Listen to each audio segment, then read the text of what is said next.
Meghan Markle went under the knife before her Paris disaster trip designed to traumatize Prince Harry with that journey through Paris, emulating that of his mother. Here she is, swanning around like she's Queen Cersei in Game of Thrones.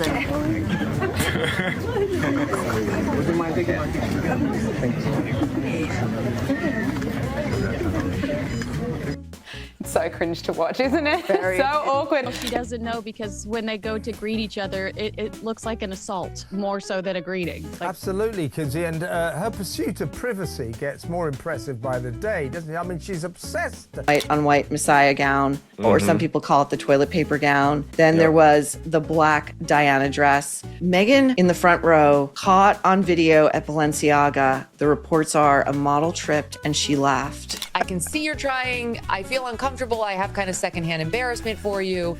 If you can't pull it off naturally, please don't try. Please just walk out like a normal person. Meghan rushes off to Paris to go and steal that. You could see her trying to get any photo she could with any paparazzi that was there. You have to be Meghan Markle level of desperate to associate yourself with a brand like that. Meghan Markle, you brilliant manipulator. The fact that Meghan would still associate herself with that, given all the charity work that she does to protect children online, is an absolute farce. She's a hypocrite. Man, if she really did that intentionally, I mean, that she's really smart. Critics are understandably skeptical of the award, recognizing their efforts to protect children online from online bullies, given Meghan's own history of bullying allegations. Well, Google search would have told her just how controversial and divisive this brand is. Meghan Markle is the woman who has turned victimhood into a business model. For years, she was the most talked about lady. The actress turned duchess, the dissident royal,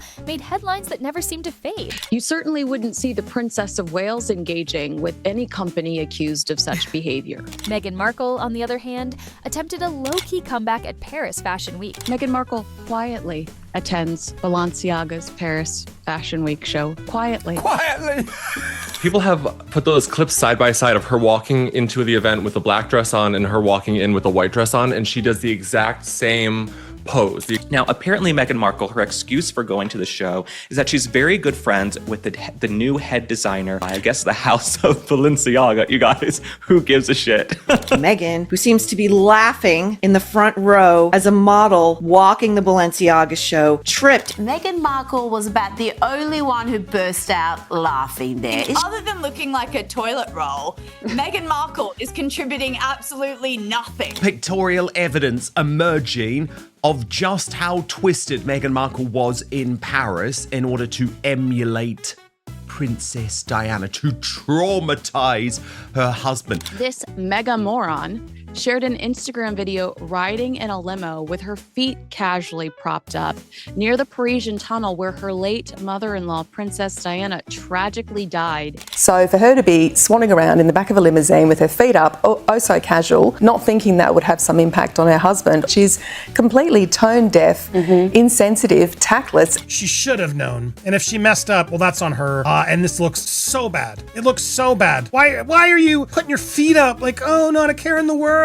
I'm sick of her trying to sell us on the fact that we should like her because she is so caring about other people. We should like her because she knows Daniel's favorite food, our favorite snack. I think she's evil. I think she's evil. I think you might be right. What I'm trying to be generous here is not with Meghan, but with Diana. But this has brought in Diana, and I don't like it. This is her first major appearance in over a decade, her alleged return to the world of high fashion. The Balenciaga event took place in Paris and was a masterclass in quiet, shade, and the ruthless power of social hierarchy. Of her outfit looking like a toilet roll, but it was an appalling outfit. Everybody... Head up and try to look as bitchy as possible. And stride.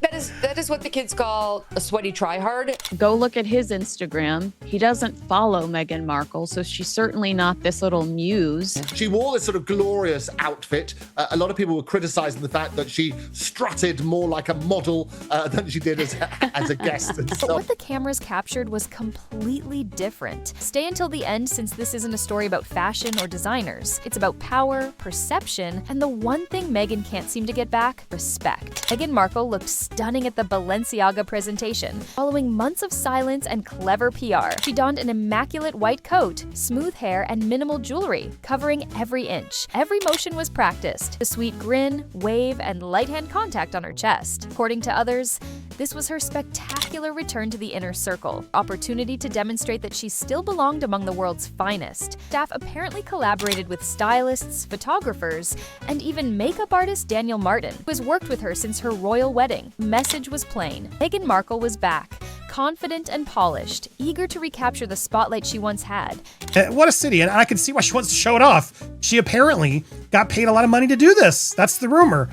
She insisted, in order to go to this thing, to be there for a friend, apparently requested the whole 9-yard private jet, 5-star suite. Here she is swanning around like she's Queen Cersei in Game of Thrones. And she looks ridiculous. She wanted to go because now she has dreams of becoming a fashion ambassador. She would love to have a $10, $20 million campaign from a fashion house. They're like, Meghan, beautiful as ever. I think they're trolling her.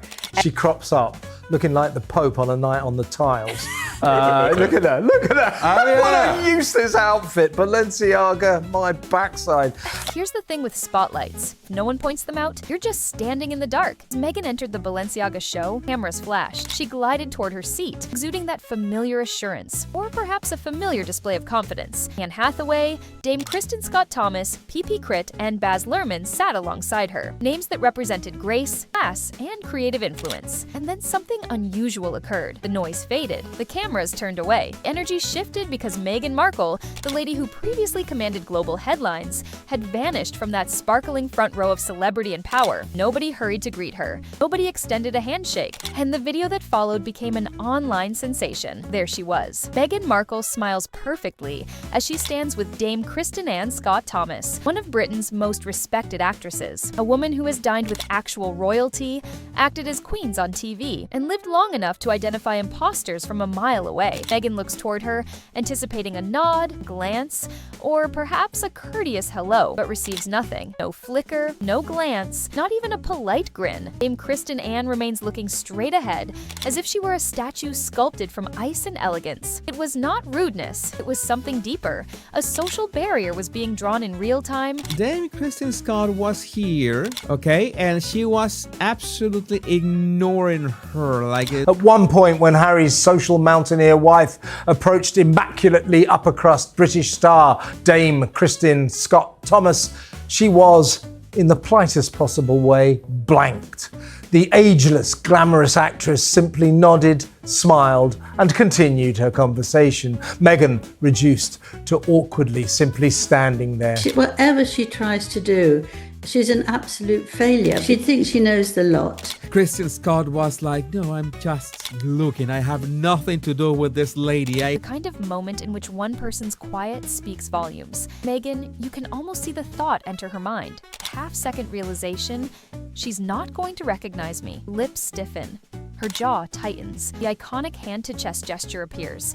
She frequently utilizes this gesture when she is frightened or uncomfortable, trying to be humble.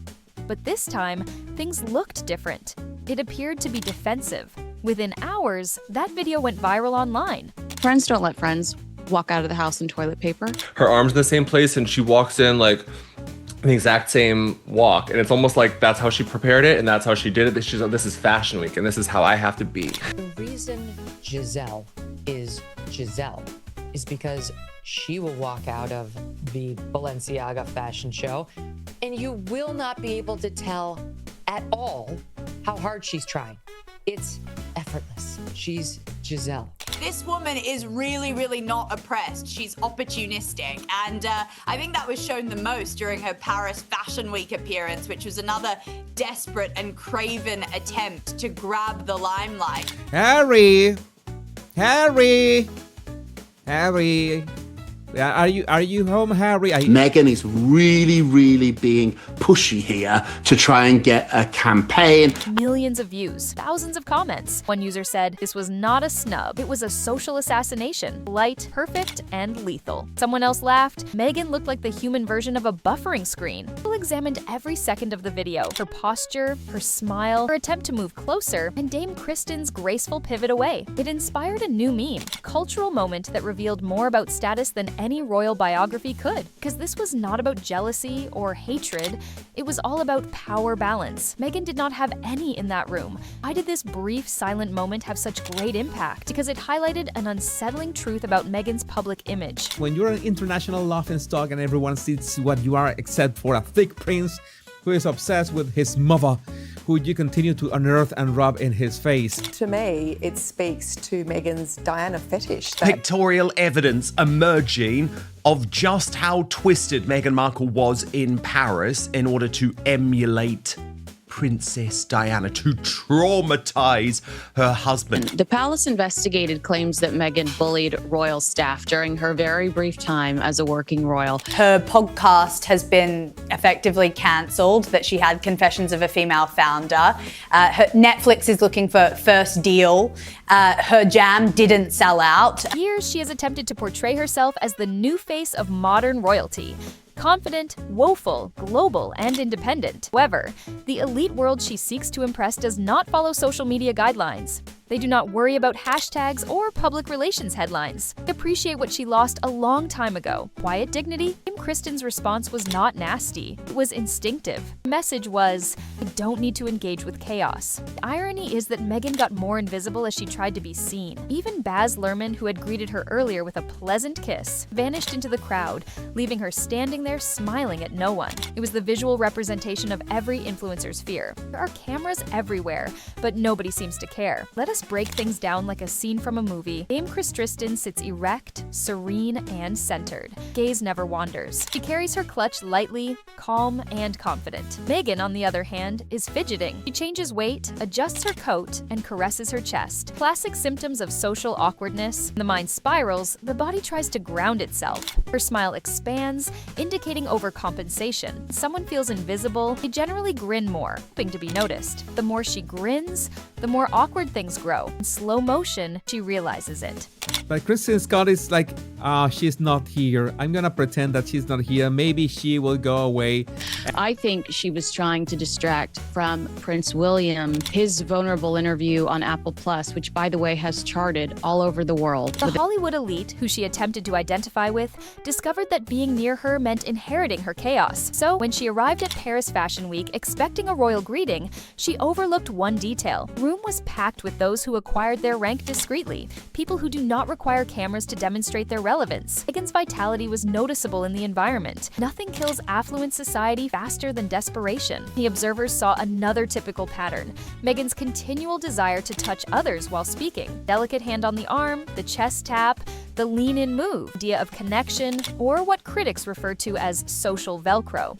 However, this behavior is not well received in aristocratic European circles. It is awkward. These are those who understand the physical, emotional, and social aspects of distance. It's how they maintain their image. So, when Meghan pushed in too close or made a theatrical gesture, Dame Kristen just spun away. No words, no confrontation, just beauty and motion. A subtle surgical exit from the conversation. Audience felt it. The internet replayed it. The lesson became evident. Noise disappears in rooms with silent power. Meghan changed costumes, went to another Balenciaga dinner, and smiled for cameras after the presentation. But the atmosphere had changed. No is very compassionate and empathetic. Headlines were not about her style. They were discussing the moment she was neglected. Some admirers defended her, claiming she was being targeted. Others claimed that this was karma, with the cosmos balancing years of deception and entitlement. But the truth could be simpler. Paris does not seek relevance. Paris decides what is relevant. Meghan's attempt to re-enter that environment, despite the cameras and flashing lights, ended in silence rather than applause. Here's what we can learn from this event and why it went viral. It wasn't about snubs. It was about authenticity. Dame Kristen didn't need to say anything because her presence spoke volumes. Middle class does not perform, it just exists. Meghan, despite her extensive schooling, media coaching, and years in the spotlight, has yet to learn this lesson. She still confuses attention and respect respect. Meghan, well, being completely ignored by Dame Kristen Scott. Critics are understandably skeptical of the award, recognizing their efforts to protect children online. Meghan Markle was about the only one who burst out laughing there. Front row and a model tripped and she burst out laughing. And then she realised that was obviously quite a cruel thing to do, so she sort of covered it up. I think she's evil. I think she's evil. If she didn't try to paint herself as Diana 2.0, I would say, like, you guys, this is a stretch. Yeah. But she's constantly telling us that she's the new Diana. And these are not the same thing. Attention diminishes, respect endures. This was not bullying, it was not a rivalry. It was a gentle reminder that no matter how famous you become, you cannot force belonging. So here's to Dame Kristen, who won Paris Fashion Week without saying a word, and Meghan Markle, who elevated obscurity to an art form. In a society when everyone is shouting to be seen, silence can be the most powerful voice. Because the truth is, money can buy couture, but not class. Fashion fades, fame fades. Drop your thoughts below and don't forget to subscribe to the channel. We've got a lot more coming your way. Smash that like button if you want to see more celebrity interviews. We look forward to seeing you again soon.